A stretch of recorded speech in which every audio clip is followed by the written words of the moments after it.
We're going to now talk about the Neolithic Revolution, which is essentially the rise of agriculture and cities, beginnings of what we might call civilization, the great civilizations that dominate different parts of the world. So we use the term Neolithic to mean the New Stone Age, as opposed to Paleolithic, which means the Old.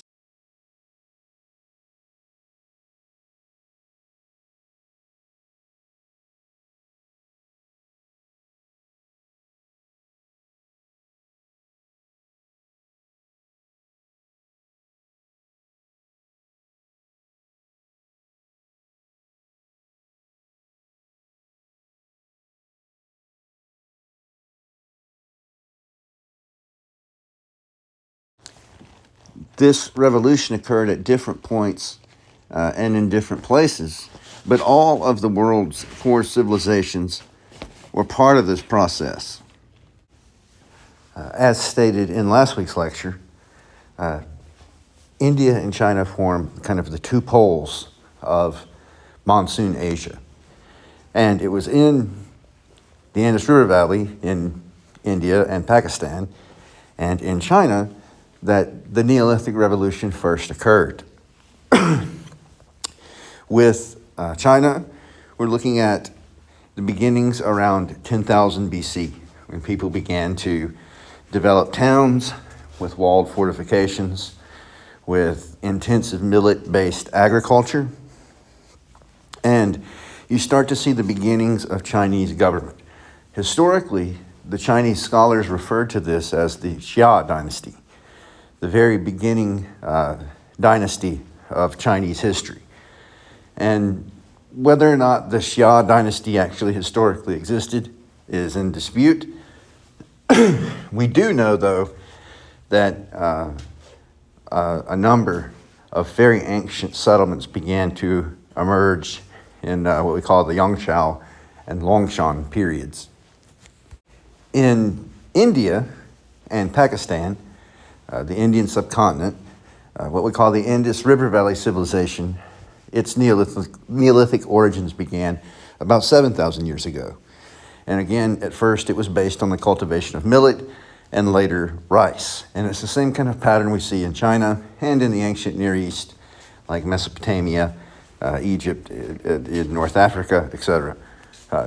The development of towns, walled towns with kind of government structure emerging and based on agriculture and intensive animal domestication. Shifting gears a little bit, one contribution of Southeast Asia to the rest of monsoon Asia, and then later on the ancient Near East, Europe and Africa, and ultimately the world, was the domestication of the red jungle fowl that became what we know as the chicken. And this was a critical development because we know the chicken's eggs, we know the chicken's meat provide protein, and this had a deep cultural significance in monsoon Asia that it would not have in many other places. One of these examples of this is the fact that chicken, the first kind of go at the meat of a chicken was reserved for the elderly in ancient China. We remember the whole filial piety discussion. This was part of that. The chicken was supposed to be cooked in a way that the elderly could easily eat it and enjoy it and be strengthened by it. The chicken would also play a vital role in the maintenance of the ancient Indian social structure. If you look at the lecture on Hinduism, we talk about caste. The Kshatriya caste, the warrior caste, was the caste that was allowed to eat meat. And the primary meat for the Kshatriya caste was chicken. Cattle were considered sacred in Hinduism, and we'll talk more about how that developed later. But so the chicken provided ancient Indian warriors with a source of protein that didn't conflict with their religious beliefs. And of course, we all know the spread of the chicken worldwide, so that goes without saying.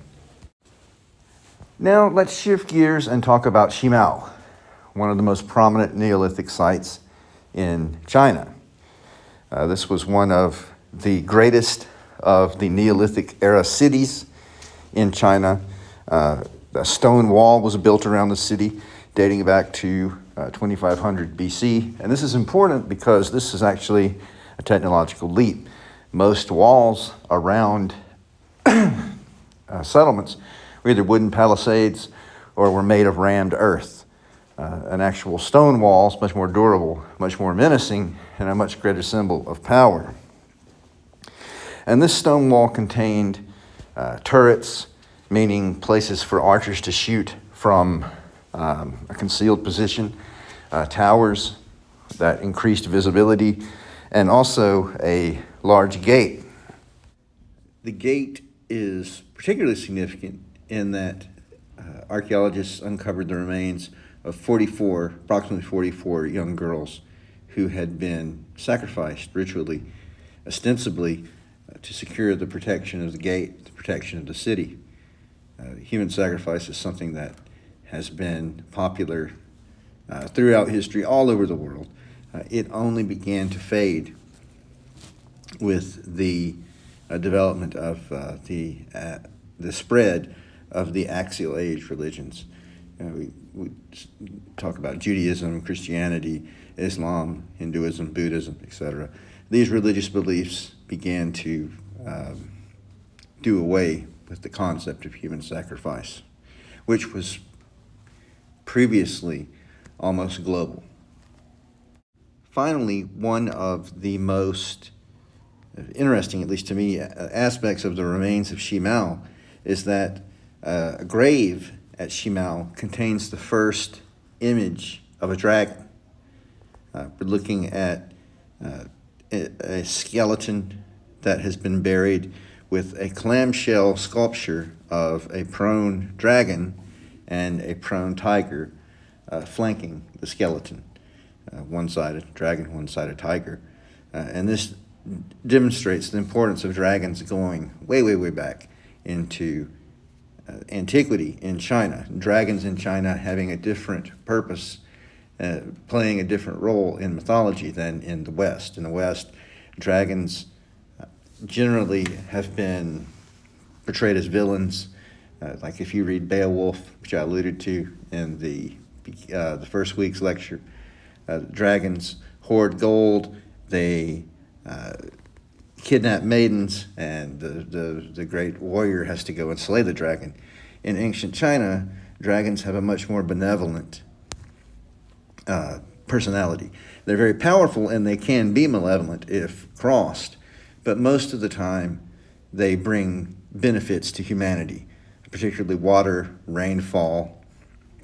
Dragons generally abiding inside rivers underwater, and many of them being able to fly. And of course, we know they look different. They have a more serpentine appearance than Western dragon, which is more lizard-like. But it's similar to the tiger. The tiger was a ferocious beast, but the tiger was also a sign of good fortune. So the dragon and the tiger being critical parts of not just the Chinese zodiac, but the Chinese conceptions of nature, going all the way back to the Neolithic, before even the emergence of writing.